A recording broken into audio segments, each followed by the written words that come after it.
who's ready to talk ritual and sacrifice?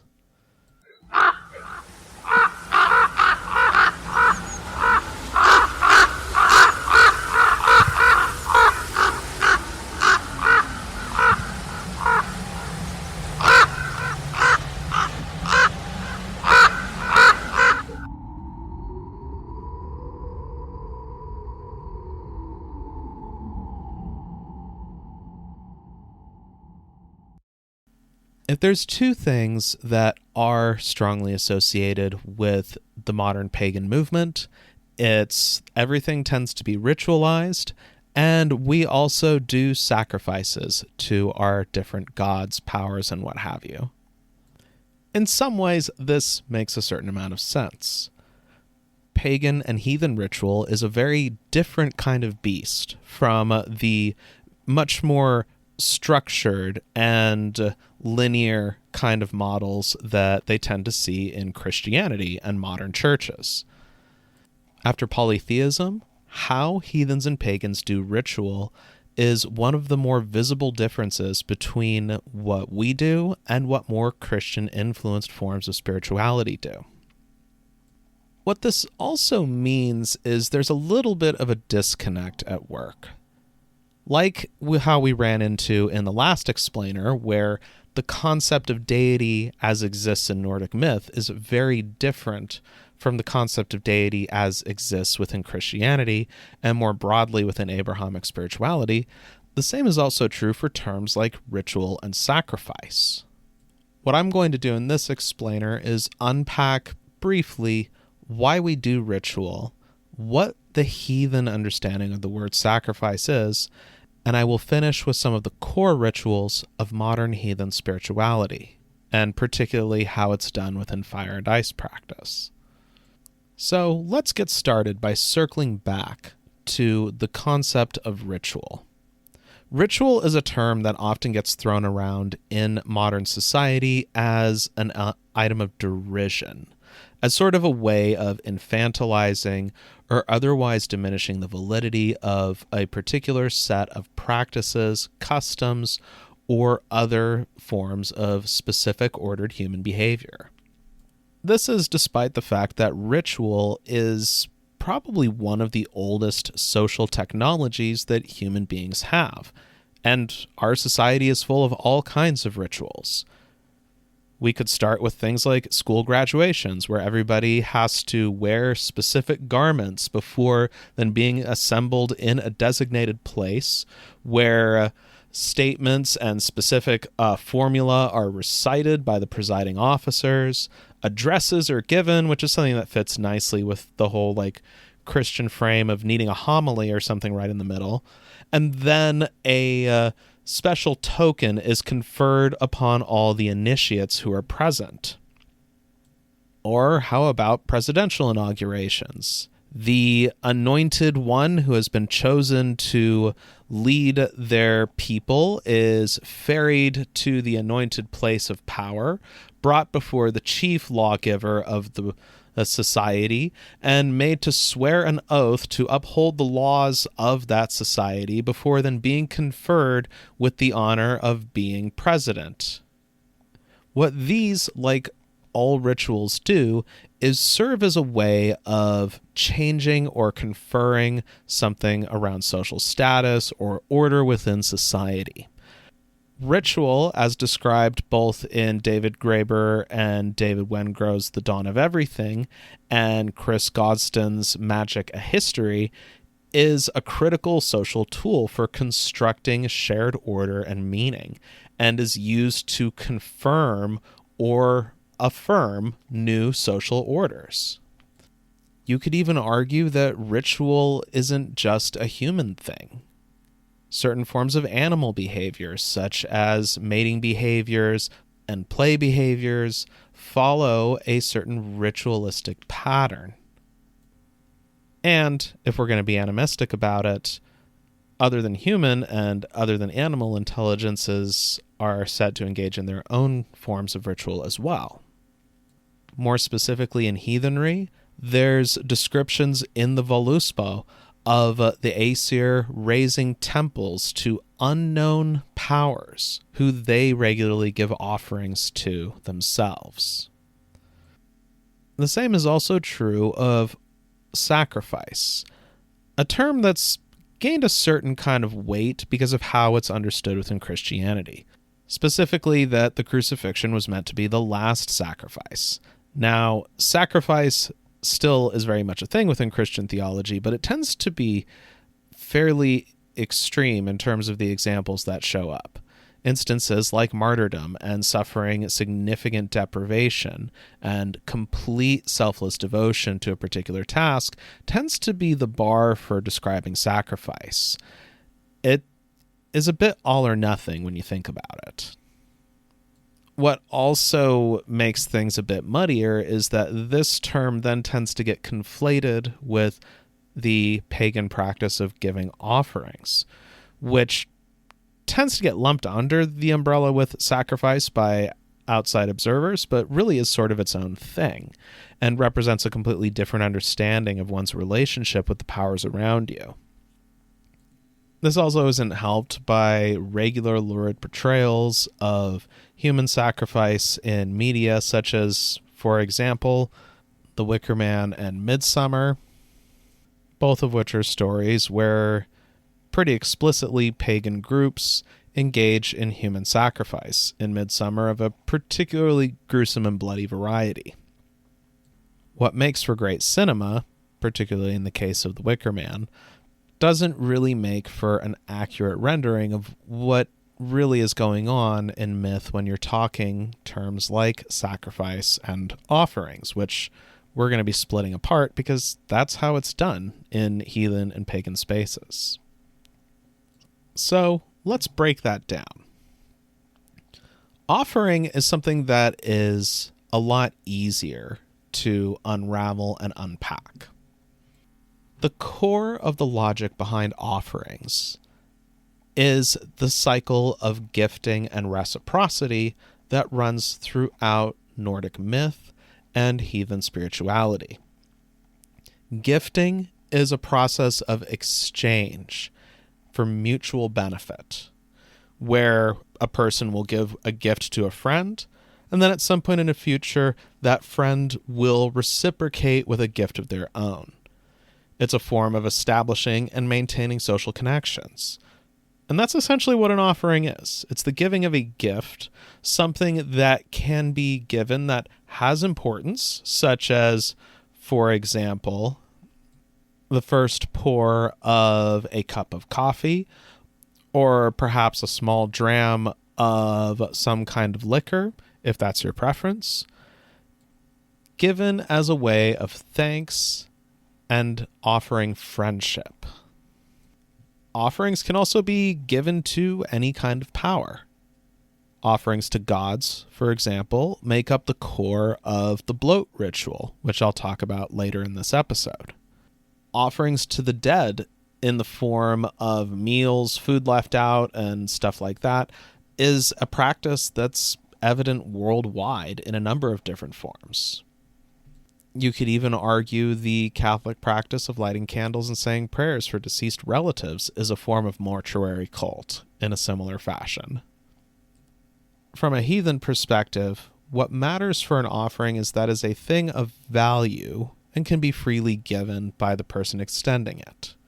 This could be things like composing a verse of poetry on the spot that's never meant to be written down or recorded, or taking a moment to set aside time and respect to a particular power or place, giving a first pour off of a beverage, all kinds of things.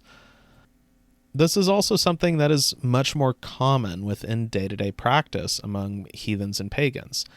Even though there's this whole image of grand sacrifices that happen on a quarterly basis or something like that, the real experience that you're going to have and see is more one of a lot of small daily offerings, maybe setting aside tokens to a land that you're traveling on, and generally being mindful of your place in the world and seeking to establish and maintain reciprocity with the gods, animistic powers, and dead that are around you. Sacrifice is something different.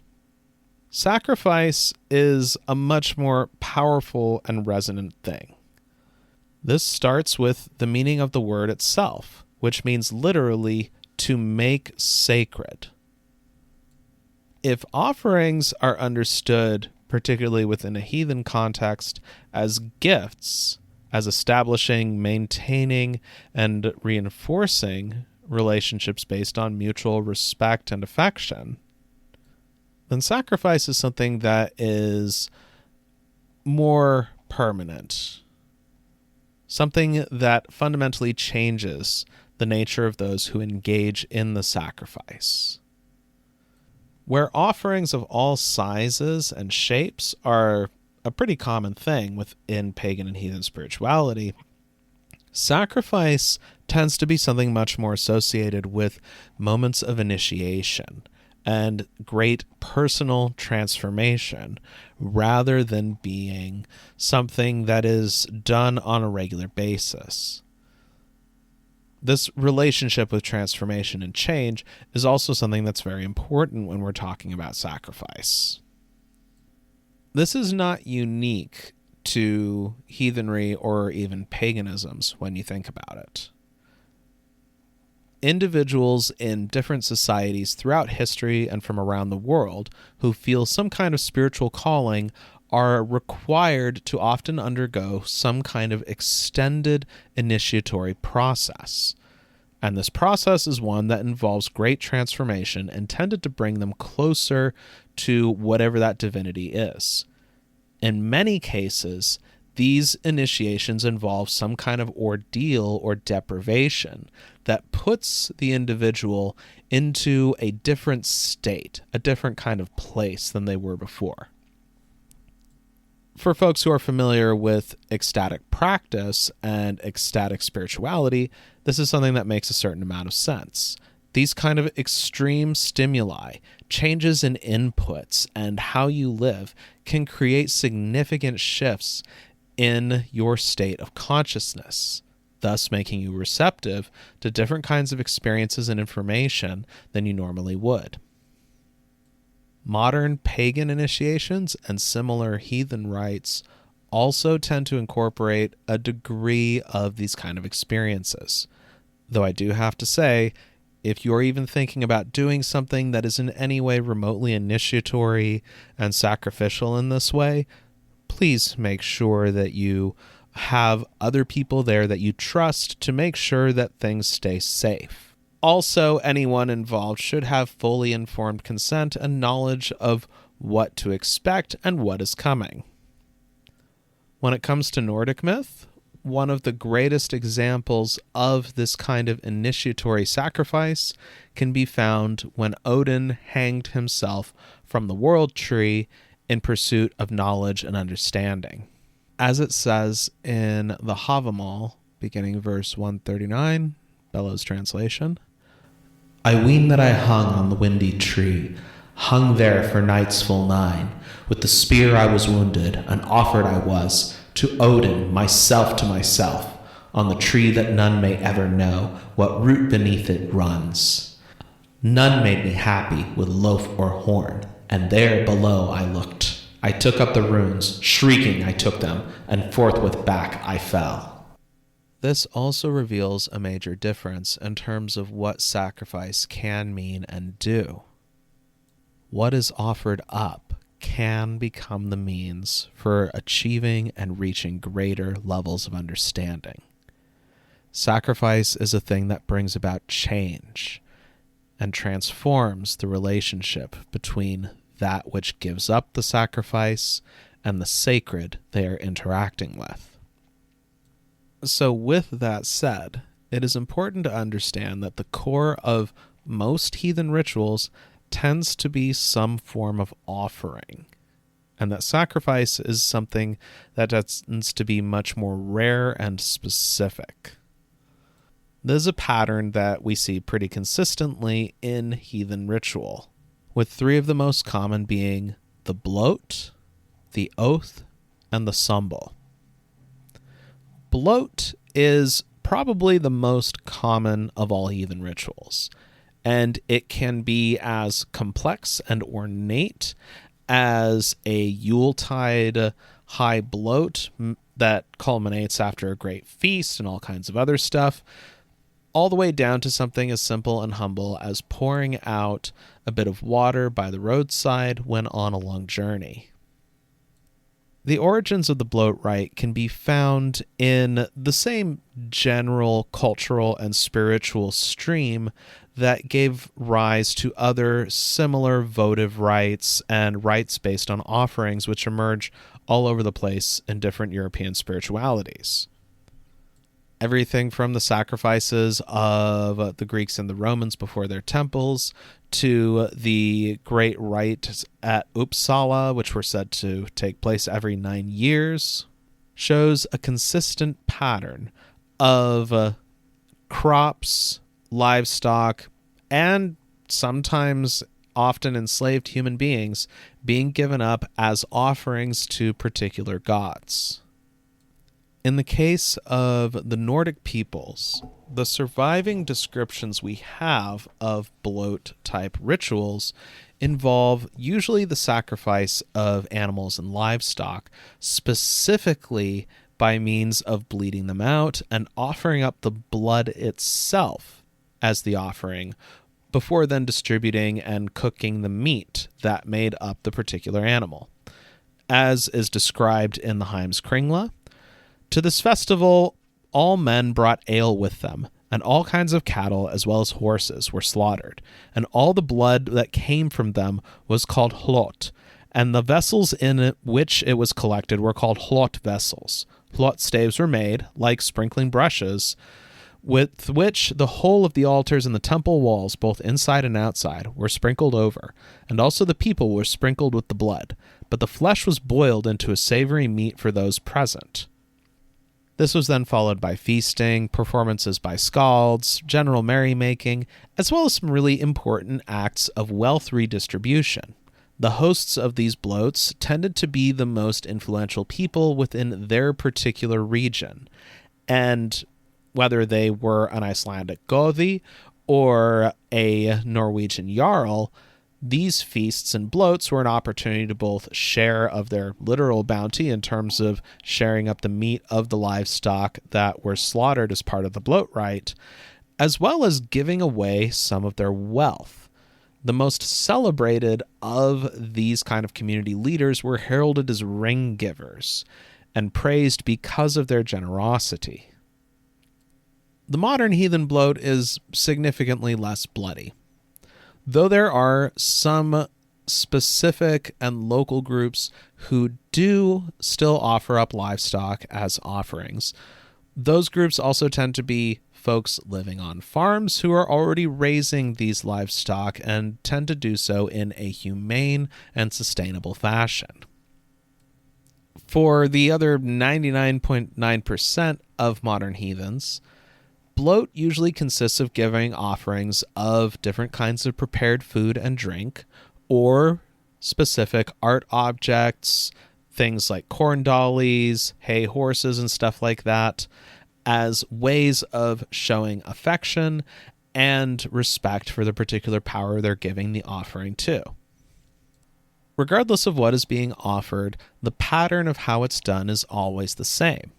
The person or the people that are coming together for the bloat give some kind of invocation to the power who's being honored, usually one of the gods, though not always, and then the item being offered as part of the bloat is held up before the representation of that power, and then, depending on circumstances, is poured out into the earth or poured into fire or in some other way offered up in a way that completely destroys a portion of it. Often, what is offered is then shared around with all others who are present, who then offer up their own portion while saying their own words to that particular power. There's a lot of variation and different ways that people go about putting this all together, but generally speaking, that's how a bloat rite works. Sometimes you will have somebody who's acting as the Gothi, Githya, or Gothar, which means they're the ones sort of standing in as a priest, though not quite, and they'll lead the blot, but not always. And sometimes blot is done with just a group of people coming together and saying some words and giving their offerings. At its core, the modern blot is a very flexible ritual. Two particular variations that you see in fire and ice practice are that we follow a 3-round format for blot and tend to have 3 specific ritual roles. The 3 rounds consist of rounds generally to the spirits of land and place, then a round to the dead and the ancestors, finishing finally with a round to the gods. We also usually begin by invoking the powers of fire and ice to bring in that original creative energy that made reality as we know it. The 3 sacred roles of fire and ice practice, who serve not just in blot but in other forms of ritual as well, are the Gothar, referred to as Gothi for masculine identified, Githya for feminine identified, and Gothar, either generally or for those who prefer neither, are the ritualists, the facilitators and organizers of ritual, and the folks who do the invocations for the gods during blot. The Volur, referred to as Vitki for those masculine identified, and Volva for those who are feminine identified, handle the more mystical matters, leading things like trance and altered states, presiding over different forms of scythe, and engaging in divination, which is a frequent element of fire and ice, blot, and ritual. Finally, there are the skalds, the keepers of lore, who relate different stories from myth, and also lead in elements of the ritual related to music, song, and chanting. These roles are co-equal and work together to bring about an effective ritual experience for all who are participating. They are guides, not gatekeepers. The next major rite that exists is the oath rite. Oath-making and oath-taking was, for not just the Nordic peoples, but many pre-literate societies, the equivalent to engaging in a legal contract. This was also often why those forms of oaths, which you also can kind of see to the present day with a lot of modern rituals that still incorporate different kinds of oaths, like presidential inaugurations, for example, happen in public places. The point is for this to be a declaration that is affirmed and witnessed by all who are present, who will also hold the person accountable if they fail to hold to it. Oath breakers are one of the peoples in the Nordic myth who are listed as specifically going before the dragon Nidhogg after they perish, to be continually hunted and devoured in the waters of the Næstrand, alongside murderers and kinslayers and other workers of ill. This makes a certain amount of sense, as those who would have been considered oath breakers by these societies would have been engaging in the equivalent to fraud. Modern heathen oaths follow a similar logic. Anyone who swears to the terms of an oath is expected to uphold that oath as best as possible, and those who are present are expected to hold them to enforcing and enacting that oath. One can choose to offer a form of weregild that will be provided if the oath is broken, and this weregild must be considered acceptable to those who are present. The agreement of those witnessing the oath is key, because those who witness an oath have their luck bound up in the luck of the person who made the oath in the first place. In other words, they are not just socially obliged to maintain it, they are also metaphysically bound to enforcing it. This is also why oaths are something that should be done in the presence of other people who can help hold you to them. Swearing at large by the powers or by whatever else may be witnessing is something that can be a bit dangerous because now you are asking those things which you have called on to hold you to account. The oath, in some ways, can also be seen as a rite that invokes shades of sacrifice, in contrast to the blot, which is based much more around offerings. Weregild is something that is given up, something that is significant, as is the blow of not holding to one's oath.